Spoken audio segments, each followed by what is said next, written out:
বিশেষ সতর্কমূলক বার্তা। গতকাল আমরা এক সাপ দেখতে পেয়েছি, যে সাপটি ইয়েলো বেলি নামে পরিচিত। উইকেন্ডে অনেকেই বেরিয়ে পড়েন ঘুরতে, আর ডেস্টিনেশন হিসেবে বেছে নেন বকখালি। আর সেই বকখালিতেই এবার সাপের আতঙ্ক। সেখানকার সৈকতে দেখা মিলেছে ইয়েলো বেলিড সি স্নেকের। শনিবার দুপুরে বকখালিতে জোয়ারের সময় দেখা মেলে সাপটির। ইতিমধ্যেই মাইকিং করে শুরু হয়েছে সতর্কতামূলক প্রচার।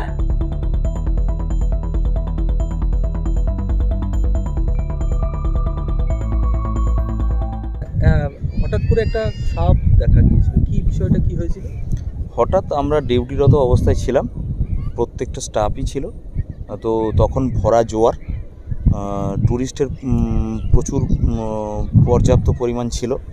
তো আমরা হঠাৎ দেখতে পেলাম এদিক ওদিক সবাইকে রেস্কিউ করতে করতে দেখলাম যে একটা সাপ যেন ভেসে এসছে।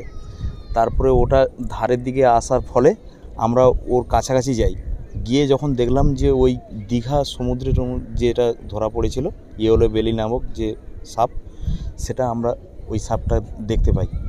দেখার পরে আমরা ওটাকে রেস্কিউ করি।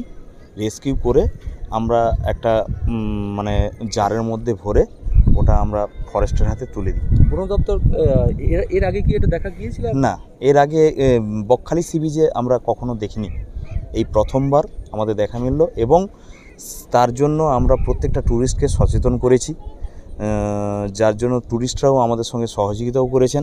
যারাই সমুদ্রে নামছেন তাদেরকে আগে বলে দিচ্ছে। হ্যাঁ হ্যাঁ। সাপটা কতটা চওড়া ছিল বা লম্বা ছিল? ধরুন 1.5 ফুট 2 ফুট হবে। এর আগে আমাদের চোখে কোনোদিন পড়েনি, এই প্রথমবার আমরা দেখতে পেলাম।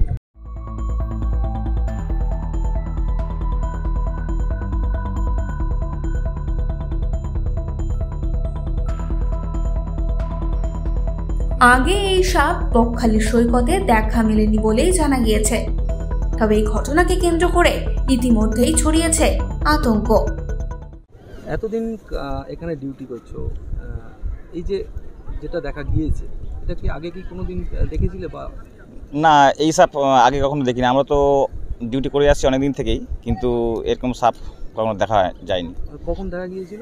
এটা জোয়ারের সময়টা দেখা গিয়েছিল, যখন আমরা ডিউটি করছিলাম। তখন সেই সময় প্রচুর পরিমাণে ট্যুরিস্ট ছিল এবং আমরা তো রেস্কিউ করি, তো সেই সময় ওই সাপটা ভেসে আসতে দেখা যায়।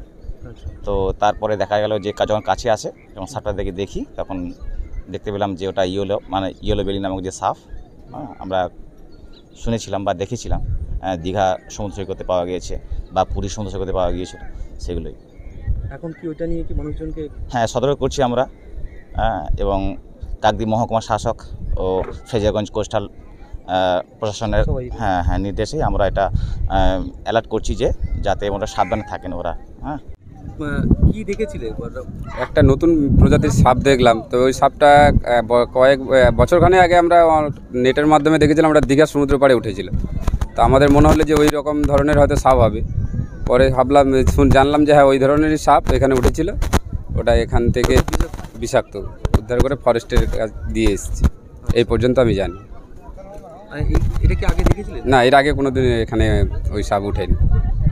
না, আমার এই সমুদ্র পাড়ে প্রায় 15-20 বছর হলো কাটালাম, কিন্তু ওইরকম ধরনের সাপ দেখিনি। কি মনে হচ্ছে আরও একটা তো হতে পারে না? আরও এখন এটা তো বে অফ বেঙ্গল, অনেক মহাসমুদ্র, ওর থেকে চলে এসছে, কীভাবে এসছে সেটা তো বলতে পারবো না। ভয় লাগছে? হ্যাঁ, একটু তো আতঙ্ক লাগবে, কারণ ছেলে মেয়ে বাচ্চা কাচ্চা নিয়ে বা পর্যটকরাও আসে, আমরাও থাকি।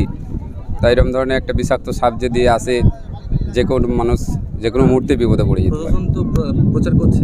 প্রশাসনও প্রচার করছে।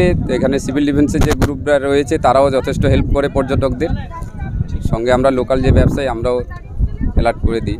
বিষয়টি নিয়ে দক্ষিণ 24 পরগনার ডিএফও নিশা গোস্বামী জানিয়েছেন, আমাদের কাছে এই সংক্রান্ত কিছু নিশ্চিত খবর আসেনি। খবর এলে যথাযথ ব্যবস্থা নেওয়া হবে।